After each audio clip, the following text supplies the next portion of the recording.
They said her sisters took everything after the family fell apart.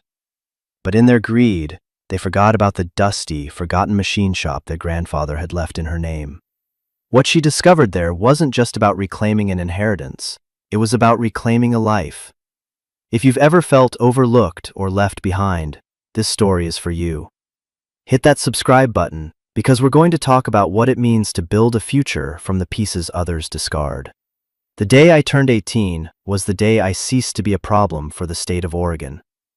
There was no cake, no party. There was just a cardboard box containing 2 changes of clothes, a worn copy of a book I'd read a dozen times, and my file. My entire life, reduced to a manila folder held together by a straining rubber band. Ms. Albright, my case manager for the last 3 years at the group home, handed it to me with the same weary resignation she used for everything. Her office smelled of stale coffee and institutional beige. "This is it, Maya," she said, not looking up from her computer screen. "You're officially an adult. Congratulations." The word hung in the air, hollow and metallic. I clutched the box to my chest. "What now?" "Now you're free," she said, finally swiveling in her chair. Her eyes were tired, but there was a flicker of something in them. Pity, maybe, or just the exhaustion of seeing so many kids like me cycle through this door. "You have your bus ticket, your final stipend check, and this." She slid a thick, cream-colored envelope across the desk. It was heavy, made of expensive paper that felt alien in this world of cheap photocopies and government forms. My name was written on the front in elegant, unfamiliar script. "What is it?" I asked, my voice barely a whisper. "It came a week ago, from a law firm. Instructions were to give it to you on your 18th birthday. No sooner." She shrugged, a small, helpless gesture. "Probably just some formality. Final paperwork from your parents' estate. Don't get your hopes up. Don't get your hopes up." It was the unofficial motto of my life. After our parents died, my older sisters, Chloe and Amber, had been my guardians. For about a year. They were already in their early 20s, and a teenage girl was an inconvenience they hadn't signed up for. They made that clear. They were quick to liquidate everything. The house, the car, our parents' belongings. They fought over jewelry I only vaguely remembered our mother wearing, over furniture, over insurance payouts. I was just another asset to be dealt with, and when the money was gone, they found me a new home. With the state. They said it was for the best. For my stability. I hadn't heard from them in 2 years. Not a call, not a card. They took everything, and then they took themselves away too. So, Ms. Albright was probably right. This envelope was just a final, bureaucratic ghost. "Thanks," I mumbled, stuffing the envelope into my jacket pocket. The weight of it felt strange, a solid, unknown thing against my ribs. "Good luck, Maya," she said, and for the first time, her voice sounded genuine. She stood up and walked me to the door of the facility, the place I'd called home for 5 years. The lock buzzed, a harsh, grating sound that had been the soundtrack to my adolescence. The cold morning air hit me like a physical blow. The sky was a flat, unforgiving gray, the kind that promised a long, drizzling rain. I stood on the sidewalk with my box and my bus ticket, a ghost in my own life. The bus station was 6 blocks away, 6 blocks to the beginning of... what? I had enough money for a month's rent in a shared room somewhere in Portland and a few weeks of groceries. After that, I was a blank page. A terrifying, empty, blank page. I walked. I didn't look back. There was nothing to look back at. The bus station was a chaotic symphony of hurried goodbyes and weary greetings. I found a hard plastic seat in a corner, placed my box at my feet, and pulled out the envelope. My hands trembled slightly as I broke the wax seal on the back, a deep blue stamp with an intricate A in the center. Inside there was a letter, typed on the same heavy paper. Abernathy and Sons, attorneys at law. The name meant nothing to me. Dear Ms. Maya Jensen, my name is Arthur Abernathy. I was the personal attorney and friend to your late maternal grandfather, Mr. Elias Vance. I am writing to you on this, your 18th birthday, as per his final and most insistent instructions. My grandfather, Elias. I barely remembered him. He had been a quiet, gruff man with hands stained by grease and a smell of metal that clung to him like cologne. He and my mother were estranged for reasons no one ever explained to me. He'd passed away almost 7 years ago, a year before my parents' accident. I remembered a brief, awkward funeral that my mother cried all the way through. My sisters had complained about the drive. Upon his passing, the letter continued, Mr. Vance left the bulk of his modest estate to be divided among his grandchildren. I am aware that your legal guardians at the time, your sisters Chloe and Amber Jensen, oversaw the liquidation of these assets on your behalf. A small trust was established, which I believe was depleted for your care over the years. Depleted for my care. That was a gentle way of putting it. I imagined Chloe and Amber saw it as their rightful compensation for the burden of my existence. A bitter taste filled my mouth. However, there was one specific provision in your grandfather's will that was non-negotiable and structured in such a way that it could not be accessed, altered, or sold by any guardian. It was to be held in trust, and its existence revealed to you only on the day you came of age. Your grandfather was a man of particular foresight. My heart started to beat a little faster. He has bequeathed to you, and you alone, the deed and all holdings related to his business, Vance & Son Machining, located at 14 Ironwood Lane in the town of Northwood, Oregon. I read the sentence again and again. Vance & Son Machining. I remembered the name. It was the place he was always going to or coming from. My mother had spoken of it with a strange mix of resentment and nostalgia. A dirty, loud, failing business, she'd called it, a money pit.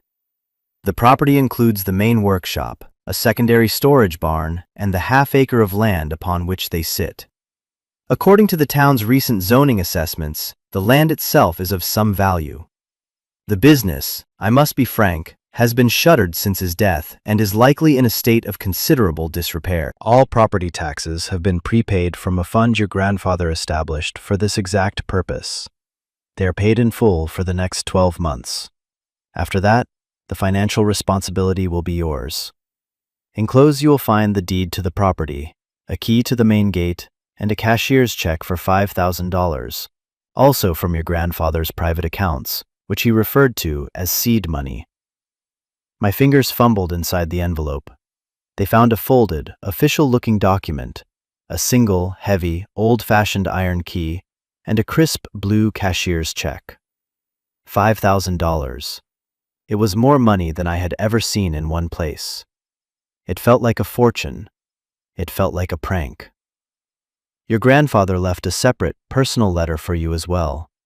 It is locked in the desk in his old office at the machine shop. He was very specific that you, and only you, were to read it. The key to the office is, in his words, where a machinist keeps his most trusted tool, close to the heart of the machine. I confess I do not know what that means. It is a riddle you will have to solve. Ms. Jensen, I must be clear, this is not a windfall. It is a rundown property with significant liabilities. I have already been contacted by a development firm, Cascade Properties, who are aware the moratorium on the property has lifted with your birthday. They have made a standing offer of $150,000 for the land, contingent on a quick, as-is sale. Given your circumstances, this may be the most prudent course of action. It would provide you with a substantial start in life. Your grandfather, however, hoped you would at least see the place before making your decision. The choice is now entirely yours. Please contact me at your earliest convenience to discuss your intentions. Sincerely, Arthur Abernathy. I leaned my head back against the cold plastic wall. The bus to Portland was boarding at Gate 4. Its engine rumbled, a low, insistent hum. $150,000. The number was abstract, astronomical. It could buy me an apartment, a car, a college education. It could buy me a new life, free from the pinching fear of poverty that had been my constant companion. It was the smart choice, the logical choice. But then there was the key, the riddle. The letter from a man I barely knew, a man who had looked past my parents, past my sisters, and had seen me. He had planned for this day. He had protected this one thing for me, a strange, forgotten island in the middle of my shipwrecked life. Vance & Son Machining, Northwood, Oregon. I looked at my ticket to Portland. Then I walked over to the departures board. Northwood wasn't on it. It was too small. I found a route map, a spiderweb of lines crisscrossing the state. After a few minutes of searching, I found it, a tiny dot on a secondary highway, nestled in the foothills of the Cascades, hours in the opposite direction. The next bus heading that way left in 45 minutes. I walked to the ticket counter, the cashier's check a warm, heavy square in my pocket. "One ticket to Northwood, please," I said. My voice didn't shake. The logical choice was to take the money, the smart choice was to sell. But for the first time in my life, the choice was mine, and I was choosing to go see what my grandfather had saved for me. I was choosing the riddle. The journey to Northwood felt like a journey back in time. The sleek, modern highway that led towards Portland gave way to a winding two-lane road that hugged the curves of the Clackamas River. The farther we went, the taller the trees grew, their dense evergreen canopies swallowing the weak afternoon light. Moss grew on everything, road signs, fence posts, the bark of ancient firs. It was a world saturated in green and gray. My phone lost its signal an hour into the ride. The other passengers were mostly older folks, loggers and farmhands with weathered faces and calloused hands. Their conversations a low murmur about timber prices and the coming rain. I watched the landscape blur past my window, my reflection a pale, translucent face superimposed over the rushing scenery. Who was Elias Vance, really? My mother had painted him as a stubborn old man, stuck in the past, obsessed with his failing shop. She'd left Northwood the moment she could and never looked back, resentful of a childhood spent in the shadow of a noisy, greasy workshop. She wanted clean hands, a life in the city, something better. Was this what she was running from? This quiet, damp, forgotten corner of the world? My sisters, Chloe and Amber, had inherited our mother's disdain for that side of the family. They remembered our grandfather as the man who smelled of oil and never had anything nice to say. When his will was read, they'd been furious that he'd left most of his cash savings to be divided, but had locked up the property itself. What are we supposed to do with a pile of scrap metal in the middle of nowhere? I remembered Amber shouting into her phone, presumably at the lawyer, Mr. Abernathy. "It's worthless." They had their eyes on the money, the quick and easy payout. The idea of a physical place, a responsibility, was anathema to them. They were experts at shedding responsibility. They'd shed me after all. It was probably for the best they thought it was worthless. If they had known the land had any real value, they would have found a way to contest the will, to absorb this last piece of my history into their own selfish narrative. But they were city girls. They saw a rundown building. They didn't see the half-acre of zoned land it sat on. Grandfather Elias, in his particular foresight, had counted on that. He knew his granddaughters. At least, he knew Chloe and Amber. What he thought of me was still a mystery, locked in a desk. The bus groaned to a stop in what appeared to be the center of Northwood. The station was just a covered bench in front of a closed-down general store. The driver opened the door and looked back at me. I was the only one getting off. "Northwood," he announced to the empty bus. "End of the line for you." I grabbed my box and stepped out. The air was thick with the smell of pine needles and damp earth. The rain had started, a fine, persistent mist that immediately began to soak into my thin jacket. The town was quiet. Deeply, profoundly quiet. A single main street was lined with a dozen or so buildings, some occupied, some boarded up.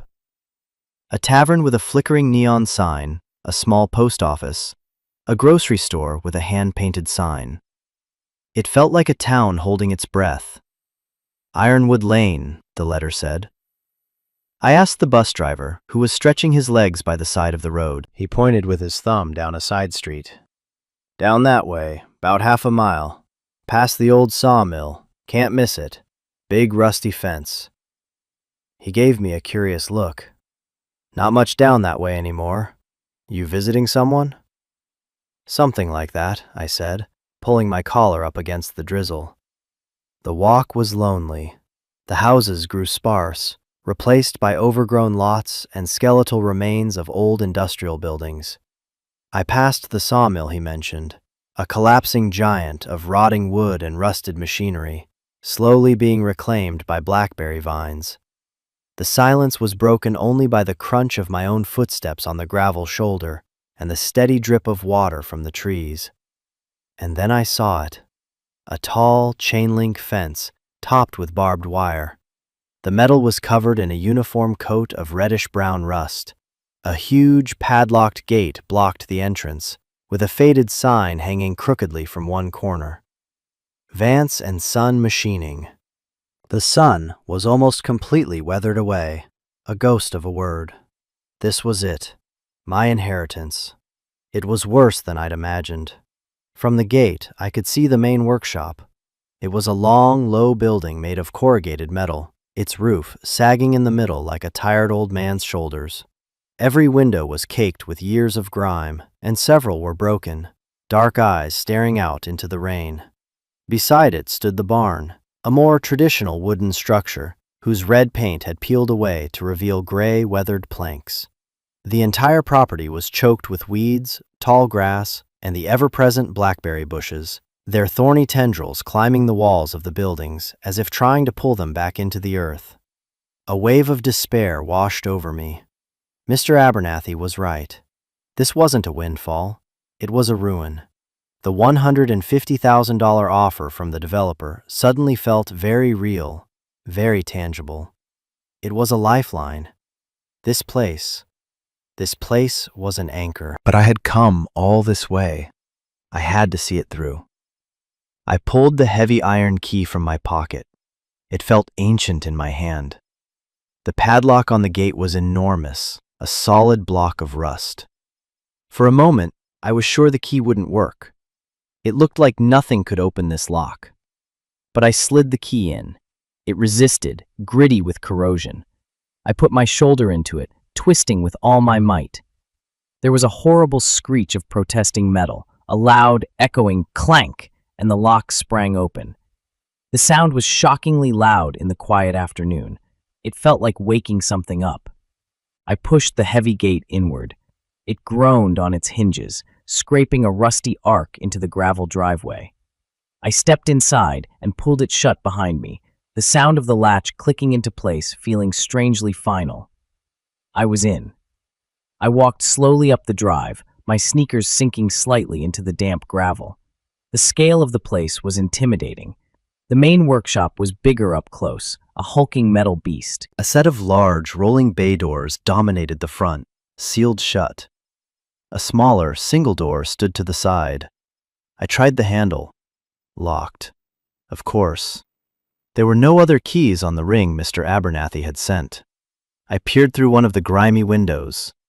The inside was a cavern of shadows, filled with the hulking silhouettes of enormous machines. Lathes, presses, drills. Monsters of iron and steel sleeping under a thick blanket of dust. Beams of weak light cut through the gloom from the broken panes high up, illuminating swirling dust motes like constellations in a dark galaxy. The air inside the glass had a stillness, a sense of preserved time. I made my way around the side of the building, pushing through wet weeds that soaked my jeans to the knee. The back of the shop was just as imposing. Then I saw it. Tacked to the smaller employee entrance door was a piece of paper, protected by a plastic sleeve. It was a formal notice. Cascade Properties, LLC. Official offer of purchase. It listed the property details, the offer amount, $150,000, and a contact number. At the bottom, a handwritten note. Offer expires in 30 days. We are prepared to close immediately. Call us, and let's make this easy for you. Easy. Just sign a paper, take the money, and walk away. Leave this wreck to the bulldozers. It was so tempting. It was the same thing to do. My gaze drifted from the notice to the building itself. What was I even looking for? A riddle. Where a machinist keeps his most trusted tool, close to the heart of the machine. The heart of the machine. What did that even mean? The engine? The control panel? I was no machinist. I didn't know the first thing about any of this. I walked over to the barn. The big double doors were held shut by a simple wooden beam, swollen with damp. It took all my strength, but I managed to lift it out of its brackets. With a groan, one of the doors swung inward into darkness. The smell that rolled out was different from the workshop. Not oil and metal, but hay, dust, and something else. Something faintly sweet, like sawdust from a fresh-cut pine. I hesitated at the threshold, then stepped inside. The light from the open door did little to pierce the gloom. As my eyes adjusted, I saw that the barn was mostly empty. A few stacks of rotting lumber, some old tires, empty oil drums. But in the center of the vast open space, under a high vaulted ceiling where swallows had built their nests, sat a single object covered by a massive gray canvas tarp. It was the size of a small car, but its shape was all wrong. It was lumpy and angular. Curiosity overriding my caution, I walked over to it. I grabbed a corner of the heavy, dusty canvas. It was stiff and cracked as I lifted it. I pulled. The tarp slid off with a whoosh of dust that made me cough and fell to the floor in a heap. And I saw it. It wasn't a car, it was a machine, but it was unlike the hulking industrial brutes in the main shop. This one was smaller, more intricate. It was a CNC machine, a computer numerical control mill, but it was an older model. A thick bundle of cables ran from its control unit to a vintage-looking desktop computer that sat on a purpose-built steel cart. The machine itself was pristine.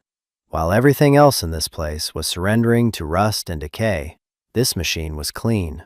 It was covered in a thin layer of dust, yes, but underneath, the metal gleamed. It had been carefully, lovingly oiled and maintained before being put away. The heart of the machine. My eyes scanned the unit, the control panel, the motor housing. I ran my hand over the cold, smooth steel of the main chassis, and then I saw a small, almost invisible seam. A small panel right on the front of the base, below the main work area. It wasn't a standard access panel. There were no screws or latches. It was just a perfectly flush rectangle of steel. I pushed on it. Nothing. I ran my fingers along the edge, feeling for a catch. Near the bottom corner, my nail caught on a tiny, almost microscopic indentation. I pressed it. With a soft, pneumatic hiss, the panel popped open 1/4 of an inch. My breath caught in my throat. I pried the small door open with my fingertips. Inside was a small, hollow compartment lined with felt, and nestled in the center was a single, small brass key. I took it out. It was warm from the friction, a small, solid piece of hope in the palm of my hand. This had to be it. The key to his office, the key to the letter. He hadn't hidden it in the main shop with the everyday workhorses. He had hidden it here, with his most trusted tool, the machine he had clearly valued above all others. I closed the small compartment, a sense of reverence settling over me. This wasn't just a random machine. This was important. This was the heart. I left the barn, the big door swinging shut behind me, and walked back to the main workshop, to the small, locked office door at the side. The lock was a standard tumbler, not the rusty behemoth on the gate. The small brass key slid in perfectly. I turned it. With a quiet, satisfying click, the lock disengaged. I took a deep breath, my hand on the cold doorknob. For 5 years, my life had been decided for me. Where I lived, what I ate, who I saw. It had been a life of locked doors. Now, here was a door that only I could open. Whatever was inside, it was the start of something. Or the end of everything. I turned the knob and pushed the door open. The air that greeted me was stale, but it lacked the industrial sharpness of the main shop floor. This was the scent of old paper, worn leather, and faint, lingering pipe tobacco. It was a human smell. The office was small, cramped, and felt like a time capsule from a bygone era. A single window, as grimy as the others, let in a sliver of gray light, illuminating a world of dark wood and shadows. A large, imposing wooden desk dominated the room. It was covered in a fine layer of dust, but underneath I could see organized stacks of papers, a Rolodex, a heavy black telephone, and an old green banker's lamp. Behind the desk was a worn leather chair, its surface cracked and faded. It looked like it held the permanent impression of the man who had sat in it for countless hours. The walls were lined with bookshelves, crammed with technical manuals, engineering textbooks, and binders full of schematics. This was the nerve center of the whole operation. My eyes were drawn to the desk. There, in the very center, was a long, flat, lacquered wooden box. It wasn't dusty, it was clean, as if it had been wiped down only recently. But that was impossible. No one had been in here for 7 years. I walked over and ran my fingers over the smooth, dark wood. There was a small, simple lock on the front. I didn't have a key for this one. I tried to lift the lid, but it was secure. I felt a surge of frustration. Another lock? Another riddle. My gaze fell back to the desk, to the chair. I walked around and slowly, tentatively, sat down. The leather sighed under my weight. From this vantage point, I could see the whole room, the whole tiny kingdom Elias Vance had ruled. My eyes scanned the desk again.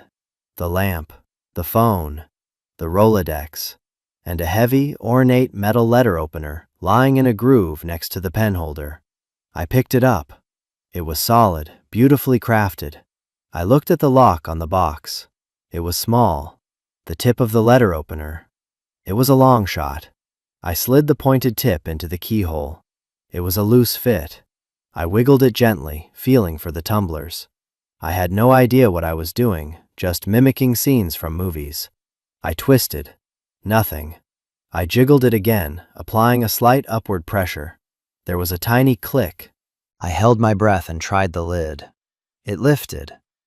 Inside, resting on a bed of faded blue velvet, were 2 things: a stack of envelopes bound together with a simple string, and a small, handheld cassette recorder. Next to it was a single cassette tape labeled in my grandfather's spidery handwriting, "For Maya." My hands were shaking now. This was it, the real message. I ignored the tape recorder for a moment and reached for the letters. The top envelope was also addressed to me. I carefully untied the string and lifted it out. The paper was thick, the same quality as the lawyer's letter. I unfolded it. The page was filled with the same handwriting as the label on the tape. "My dearest Maya, if you are reading this, then it means several things have happened. It means I am long gone. It means you have turned 18 and are finally free from the so-called care of the state. And it means you were clever enough and curious enough to find my key and open this desk. I had a feeling you would be. I saw it in you, even when you were just a little thing. A quiet watcher, a thinker. I had to stop and take a breath. To be seen, even by a memory, was so overwhelming it felt like a physical weight on my chest. I imagine you are standing in my old office, looking around at this mess and wondering what on earth a teenage girl is supposed to do with a heap of rusted metal and a mountain of debt. I imagine a lawyer has already told you about the offer from the developers. $150,000. It sounds like a king's ransom, doesn't it? Enough to wash your hands of this place, of me, of all of it, and start fresh. I want you to know right now that if you take that money, I will not blame you. Your life has been hard enough. You deserve an easy path if you want one. But I am hoping you don't. I am hoping you'll read on. I need to tell you some things I should have told your mother a long time ago. Things that might explain why I had to do this way. Your mother, she hated this place. She saw it as a prison of noise and grease. She didn't understand what it was. This shop, it wasn't just my business, Maya. It was my freedom. I started it with your grandmother, with nothing but a small loan and a single lathe I bought from a scrapyard. It was our dream, and for a while it was a good one. We built things, we were respected. But times changed. The big mills closed. The town started to die. And I made some mistakes. I took on a partner, a man named Frank Garrison. He was smooth, convincing. He promised to modernize us, to bring in new contracts. Instead, he bled the company dry from the inside, cooking the books and taking out loans against the business that I didn't know about. By the time I discovered what he'd done, it was too late. He vanished, leaving me with a mountain of debt and a business on the verge of collapse. The son in Vance & Son was him. I took his name off the sign, but I couldn't take away the damage he'd done. Your mother saw only the failure, the struggle. She didn't see the fight. She left for the city, for your father, and she wanted nothing to do with my mess. I don't blame her, but after she was gone, I kept fighting. I worked day and night, not to get rich, but to pay down the debts Frank had left, to get the title to this land free and clear, because I knew, deep down, that the land was the only thing of real value I had left. I looked up from the letter, my eyes tracing the water stains on the ceiling.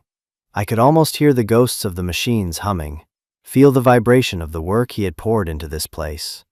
It wasn't a failure, it was a battlefield. When you were born, things changed for me. I had a granddaughter, and then 2 more. I watched you 3 grow up from a distance. I saw how your parents spoiled Chloe and Amber, how they gave them everything they asked for, and I saw how they mostly ignored you, the quiet one in the corner. You weren't loud enough. You didn't demand their attention. But I was watching, and I saw the same patterns. Chloe and Amber, they have your mother's desire for the easy path, but none of her heart. They are takers. I saw it then, and I knew that if anything ever happened to your parents, you would be left with nothing. So I made a plan.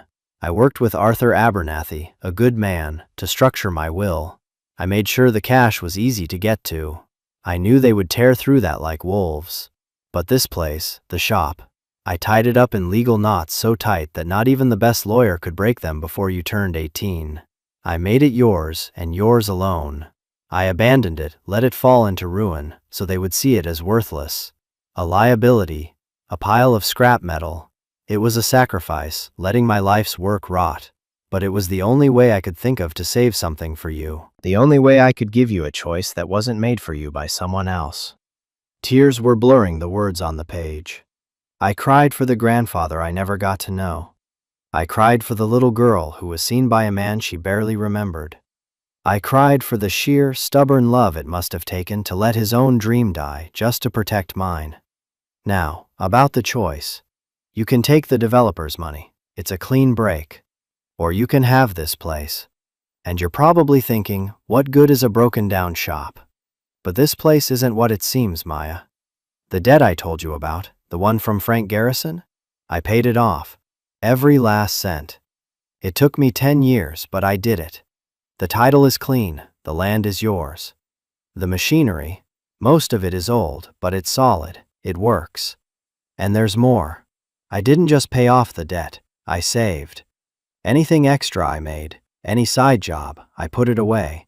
Not in a bank your sisters could find, somewhere safe. This is the most important part, so read carefully. The real inheritance isn't this building. It's a chance. The other letters in this box will explain the details. The schematics, the contacts, the plan I was working on before I got sick. But first, I want you to listen to the tape.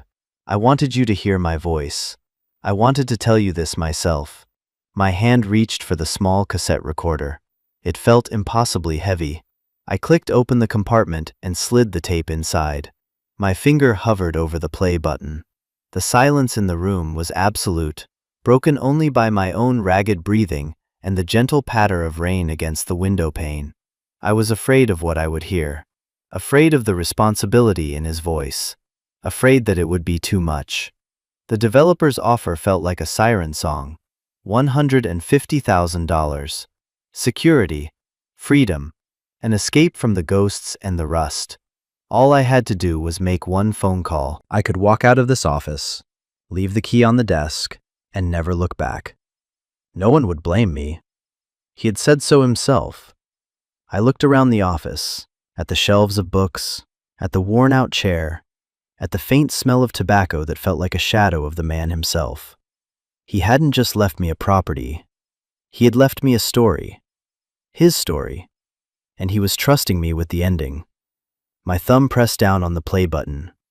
There was a soft click, the whir of the tape beginning to turn, and a hiss of static. For a few seconds, that was all. I thought maybe the tape was ruined, that the years had erased whatever he had recorded.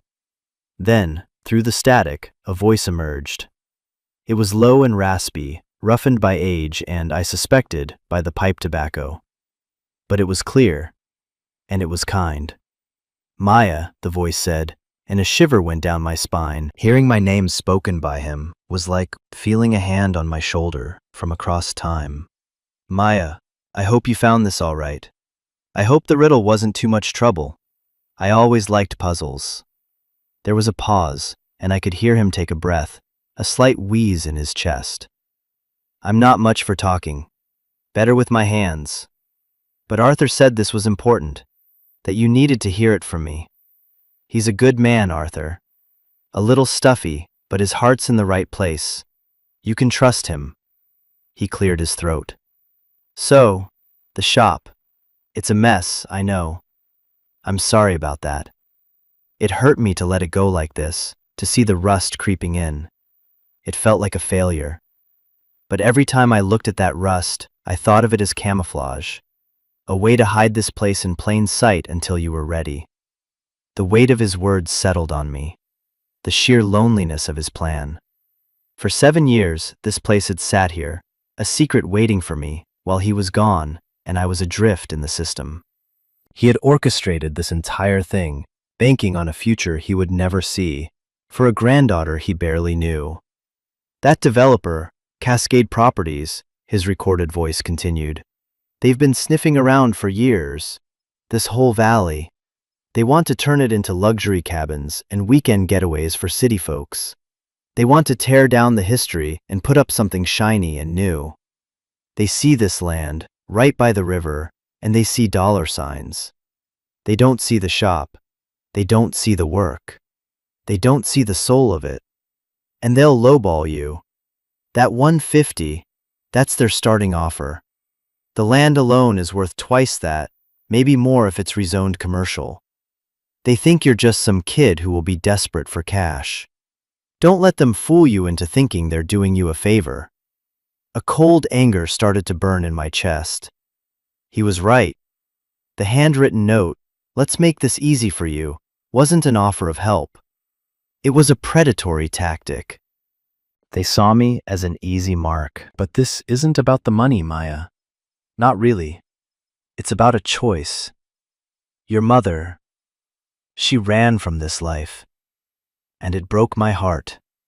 She thought I was choosing this place over her. She never understood that I was trying to build something for her. For all of you. When that fell apart, I lost my way for a while. Then you came along, and I decided I had to try one more time. To build something that would last. Something that couldn't be taken away." He coughed, a dry, rattling sound that made my own chest ache in sympathy. "Okay, enough of the sad old man story. Let's get to the good part. The other letters in the box. You'll find schematics in there, blueprints. For a tool I designed.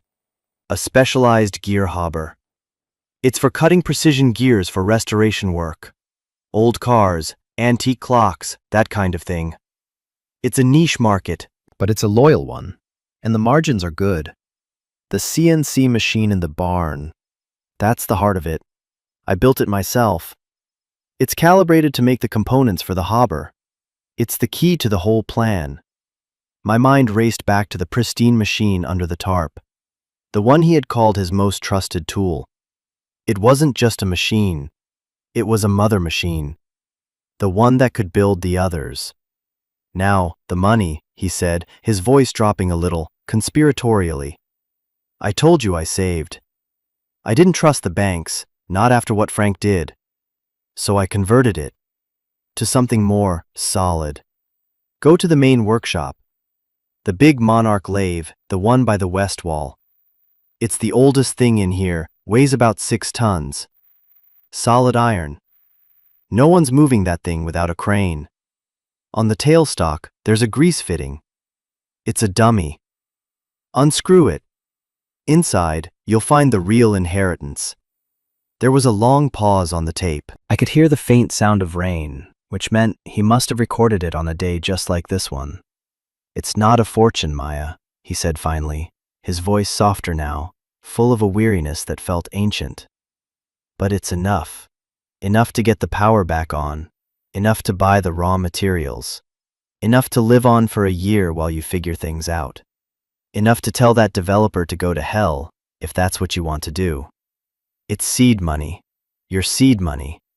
You can use it to plant a new life here, or you can take it and plant it somewhere else. The choice is yours. It was always meant to be yours." The tape clicked and went silent. The whirring stopped. I sat there in the dark office, the silence ringing in my ears.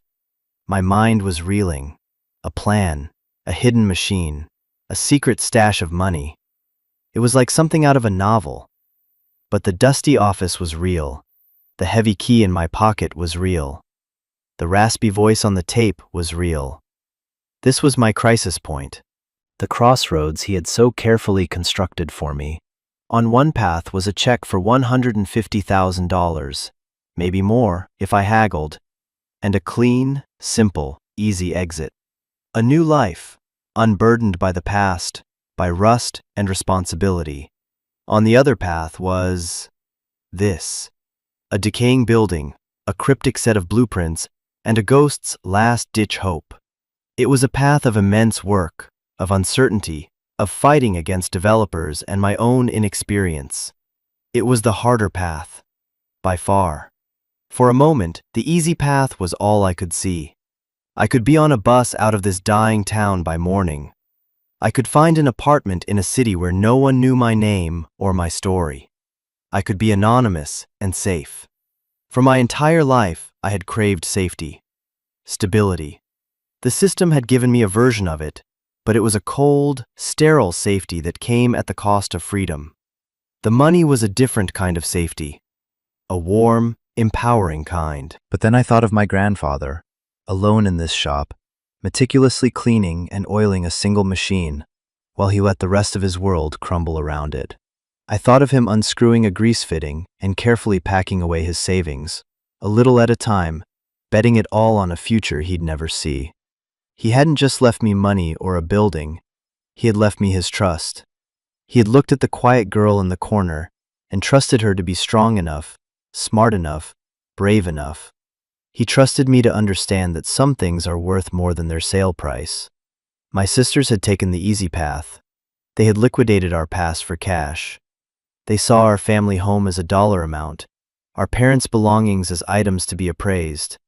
They would have sold this place without a second thought. And in that moment, I knew I couldn't be like them. I wouldn't.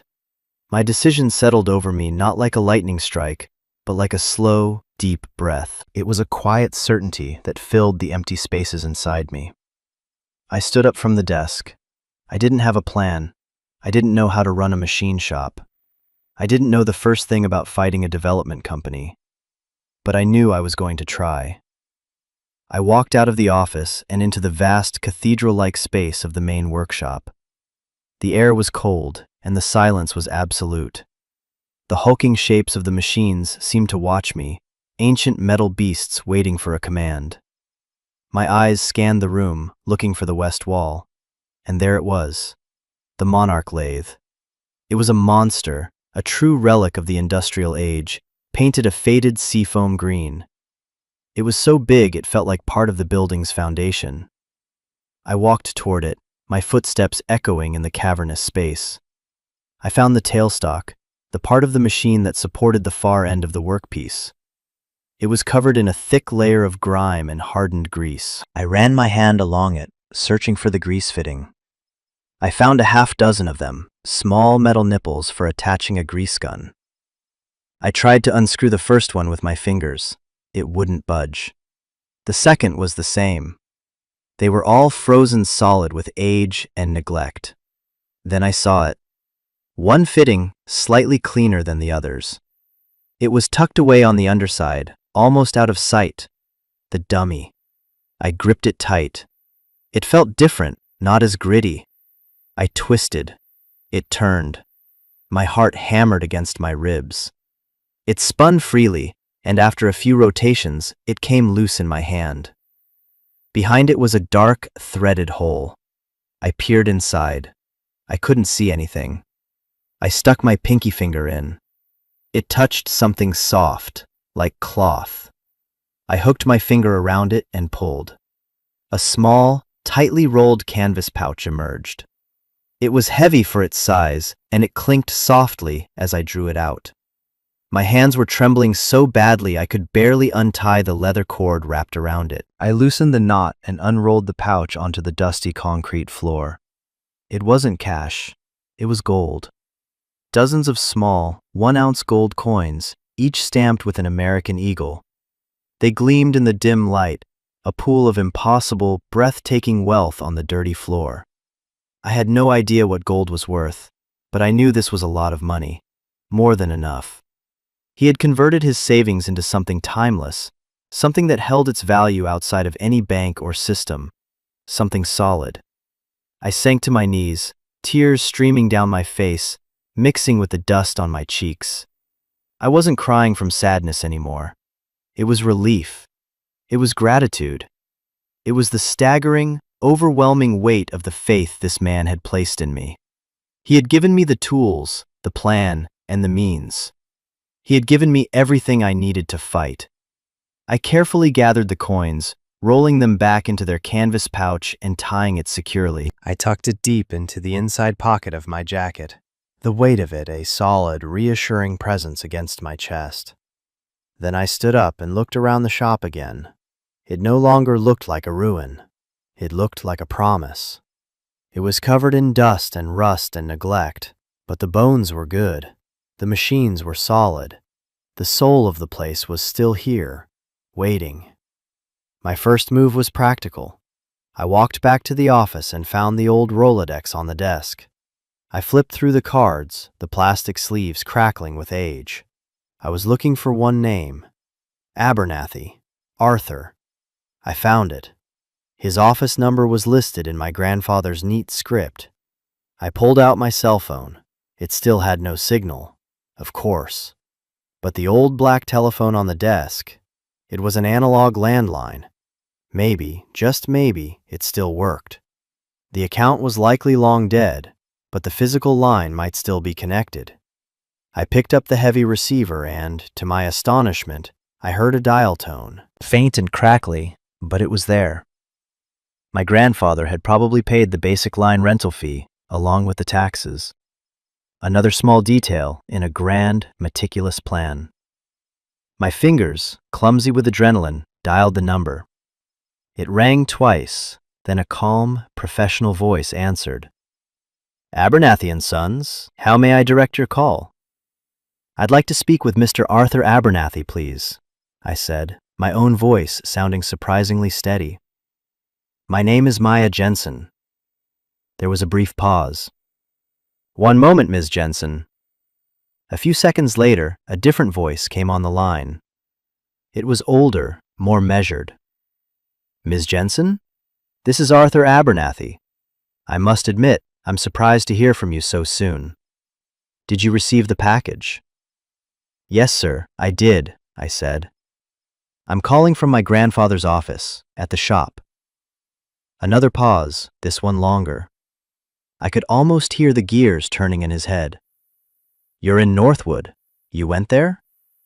Yes, sir. I see, he said, and his tone had shifted. The stuffy professionalism was gone, replaced by something warmer. Curiosity. Respect. Well, what did you think of the place? I looked through the office door, at the sleeping giants of iron and steel. I think, I said, the words feeling more true than anything I had ever said in my life. It has potential. I could hear him smile through the phone. Your grandfather thought so too. So have you considered the offer from Cascade Properties? I took a deep breath. Yes, I have. Please tell them for me that the property is not for sale. not for any price.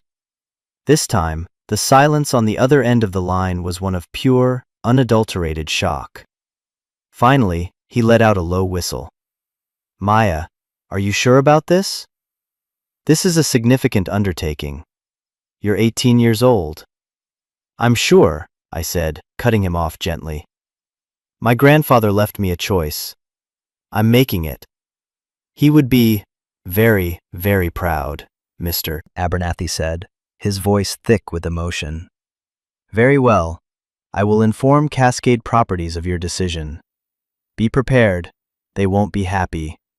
They can be aggressive. I'm prepared, I said, my hand resting on the stack of letters my grandfather had left me. Sir, there's more.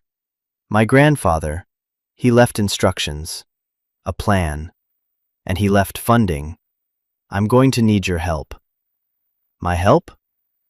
I want to get the power turned back on. I want to file the paperwork to have the business declared active again. And I want to put a restraining order on Cascade Properties to keep them off my land. Can you help me with that? He chuckled, a dry, rustling sound like old leaves. Ms. Jensen, Maya, it would be my absolute honor. That phone call was the beginning. The next few weeks were a blur of activity. Mr. Abernathy was as good as his word. He handled the legal side with a quiet, fierce efficiency. The power company came and reconnected the shop, and the cavernous space was suddenly filled with the hum of transformers and the glow of the few light bulbs that still worked. I spent my first night on a cot in the office, wrapped in a sleeping bag, listening to the unfamiliar sounds of the building coming back to life. It felt less like a haunting and more like a greeting. The first thing I did with the money was practical. I cashed a single gold coin in a neighboring town where no one knew me. The look on the broker's face was something I'll never forget. With the cash, I bought groceries, a new sleeping bag, heavy-duty work clothes, and a truck. It was an old, beat-up Ford, its paint faded and its engine noisy, but the bed was big enough to haul supplies. It felt like the right kind of vehicle for this place. I spent my days cleaning. Years of dust and grime had to be conquered. I swept floors, scrubbed windows, and waged a war against the relentless blackberry vines. It was back-breaking, thankless work. Every muscle in my body ached. But with every square foot of concrete I reclaimed from the dirt, I felt like I was reclaiming a piece of myself. I was making my mark on the place. It was becoming mine, not just in name, but in sweat. The phone call from my sister came about a week after I'd rejected the developer's offer. It was Chloe. I didn't recognize the number, so I answered. Maya? Her voice was sharp, laced with an annoyance that was instantly familiar. What the hell do you think you're doing? Chloe, I said, my own voice flat. To what do I owe the pleasure? Don't get smart with me. I just got a call from some lawyer, Abernathy. He said you're refusing to sell Grandpa's old junkyard. They offered you $150,000.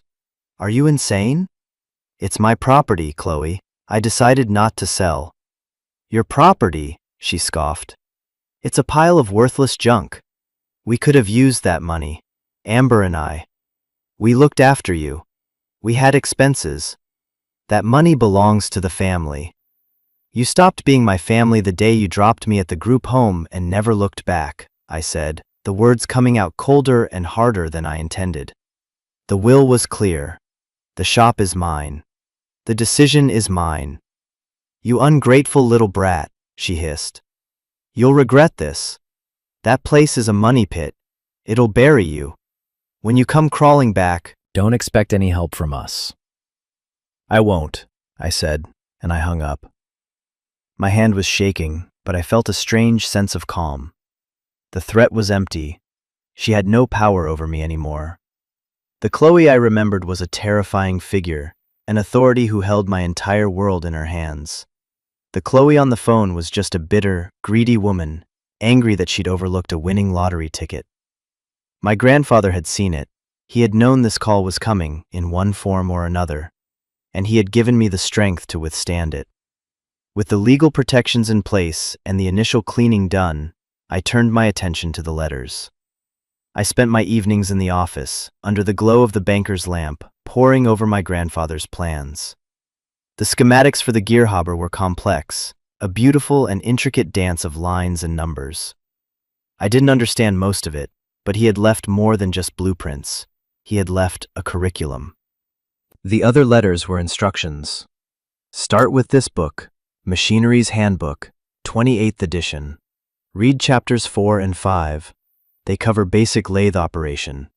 Then, practice on the small Logan lathe, not the Monarch. I've left some scrap aluminum stock in the bin beside it. Make a cylinder, then make a cone, then try to cut a thread. He had laid out a complete apprenticeship for me from beyond the grave. Letter by letter, he guided me. He told me which machines to learn first, what to read, what to practice. He even left notes on which local suppliers were honest and which ones would try to rip me off. So I began.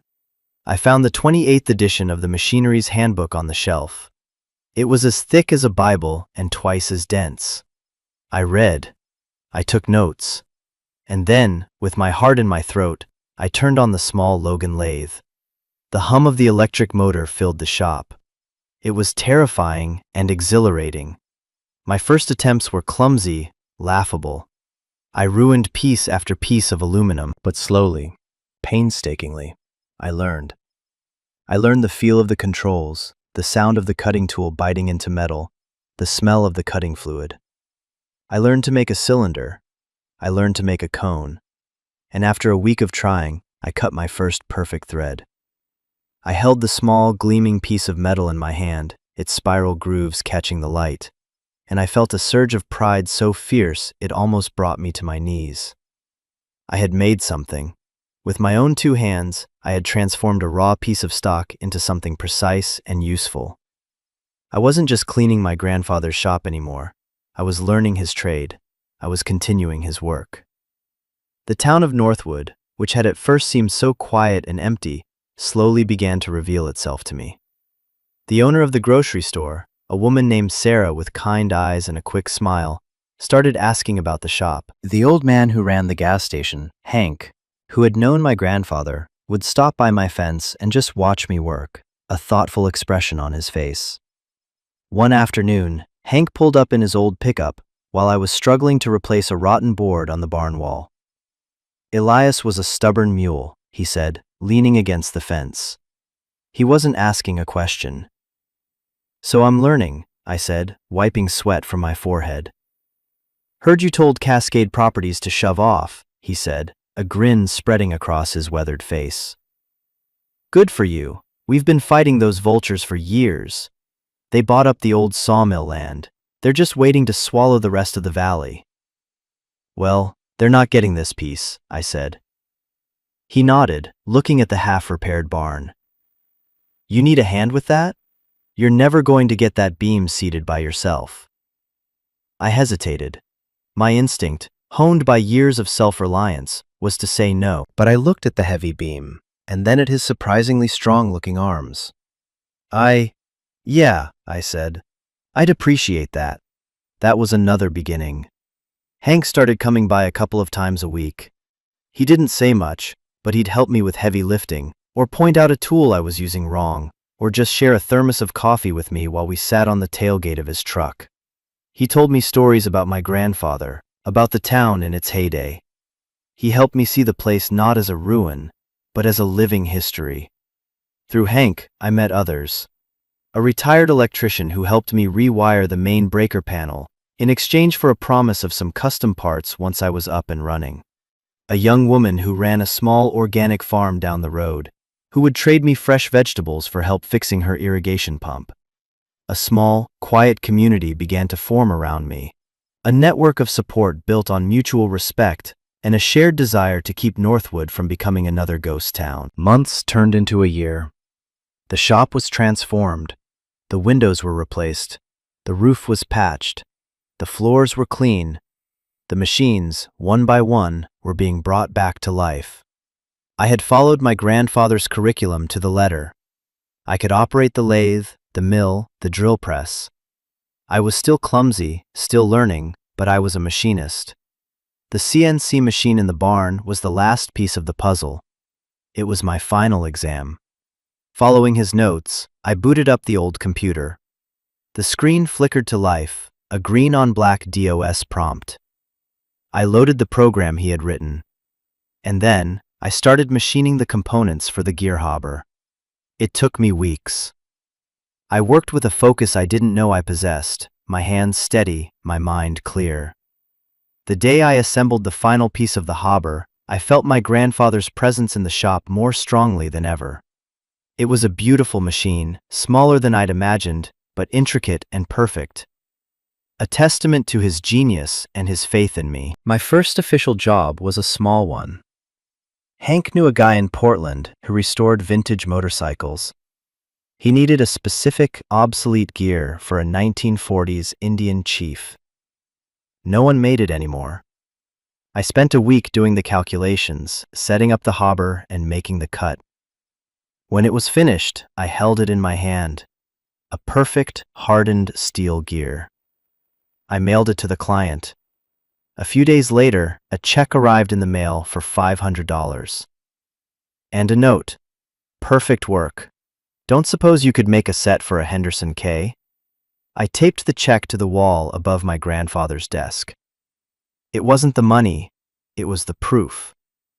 Vance & Son Machining was back in business. Though I thought it should probably be Vance and granddaughter now. I sit here tonight in the office, the same office where I first read his letter. The banker's lamp casts a warm glow on the desk. Outside, the shop is quiet, but it's a living quiet. It's the hum of oiled machinery at rest, not the silence of decay. The check is still on the wall, now joined by a dozen others. I have work lined up for the next 6 months. I'm not rich. I still drive the same beat-up Ford. I still live in a small room I built for myself in a corner of the barn. But I'm home. I have a purpose. I have a community. I have a future that I built with my own 2 hands, from the scraps that everyone else discarded. My grandfather left me an inheritance, but it wasn't the land, or the machines, or even the gold coins. His real gift was a second chance. He gave me a place where I could fail and try again, a place where I could learn who I was supposed to be. He taught me that an inheritance isn't something you're given, it's something you build. It's the legacy you choose to carry forward. This journey taught me that the things people throw away are sometimes the most valuable. That rust can be a form of protection. And that home isn't a place you find, but a place you make. If you've made it this far, thank you for listening. The story is for anyone who has ever felt like they were on the outside. For anyone who has been told they're not enough. Your story matters. The things you build, the skills you learn, the love you pour into the forgotten corners of the world, that is your inheritance. You are not alone. There's a whole community of us here, people who understand what it means to start over. So please, subscribe to the channel and share your own story in the comments below. Tell me about a time you found value where no one else saw it. I'll be reading every one. Because we all have a machine shop, a forgotten place waiting for us to find the key and bring it back to life. You just have to be brave enough to turn the lock. Only one person lives in that house right now. Oh wait, somebody's moving in over here. How did I not see that?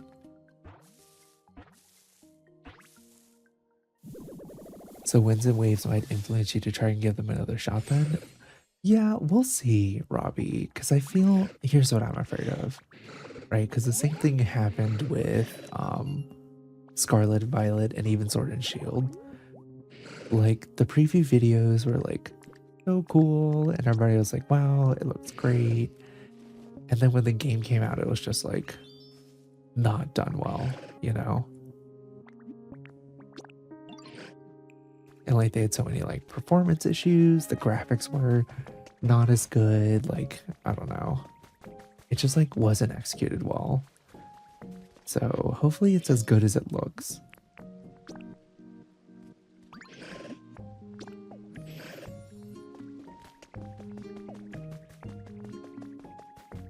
I know, but I never got to play it. Oh yeah, That's fair.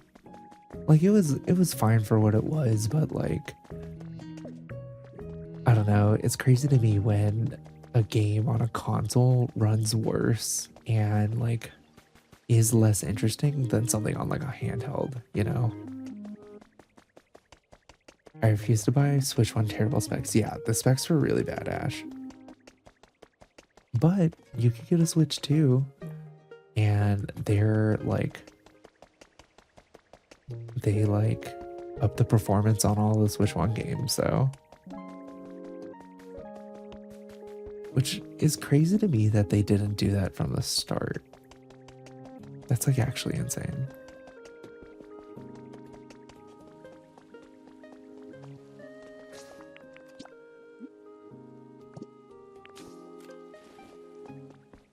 Two months till graduation, hell yeah. I'm obsessed with Palia lately. I haven't really played Palia, but I've heard it was really fun. I know Ezzy over on the Purple app likes Palia a lot. They play pretty frequently / consistently. And Nintendo be Nintendoing. That's so true, Ellie.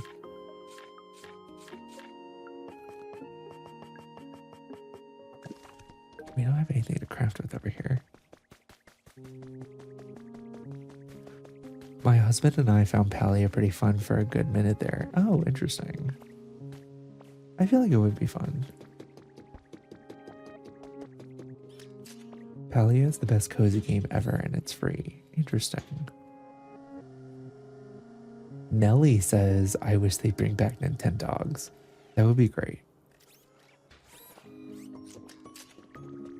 Honestly, I also played Dinkum a lot back around December / November, December. I played like Dinkum a whole lot. That game was really fun and it's like really well done. I hear there's an update coming out in, oh my god, it's like next month, April, and I'm pretty excited about it.